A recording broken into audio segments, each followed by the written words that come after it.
এটা বাদ দিতে পারলেই অবিকৃত বাকশাল ফিরে আসে। এটাই ছিল আওয়ামী লীগ সিপিবির প্রজেক্ট। ইনফ্যাক্ট এটা ইন্ডিয়ান প্রজেক্ট। পঞ্চম সংশোধনী বাদ দিয়া দেয় হাসিনা আদালতের রায়। ওইটা মুন সিনেমা হলের মালিকানার রায়ের মধ্যে সামে পঞ্চম সংশোধনী বাতিল করে দেয় হাসিনা। ফলে জিয়ার শাসন আইনত বাংলাদেশে এখনো অবৈধ। বিএনপি যদি জিয়ার সংবিধান চাইতো মানতাম, ওই জিয়ার সংবিধান থাকলে হাসিনার ফ্যাসিস্ট শাসন চালু করতে পারতো না। জিয়ার সংবিধান হচ্ছে পঞ্চম সংশোধনীর সংবিধান, সেইটা বিএনপি চায় না, চায় ৭২-এর সংবিধান। নিজের ইতিহাস নিজের ঐতিহ্যের বিরুদ্ধে দাঁড়াইতেছে বিএনপি। বিএনপির কেরা উঠিছে, তাই নিজে দাঁড়াইতেছে জিয়ার বিরুদ্ধে। এইবার বলেন, এই বিএনপি তৃণমূলের কর্মীরা আপনাদের আবেগের সাথে, জিয়ার রাজনৈতিক উত্তরাধিকারের সাথে আজকের বিএনপি বেইমানি করছে কিনা আপনি বলেন?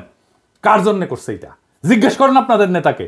কার সাথে সে জিয়ার রাজনৈতিক ঐতিহ্যের বিরুদ্ধে দাঁড়ায় মুজিববাদী সংবিধান ৭২-এর সংবিধান রক্ষার জন্য উইঠা পড়া লাগছে? আমারে বলে আমি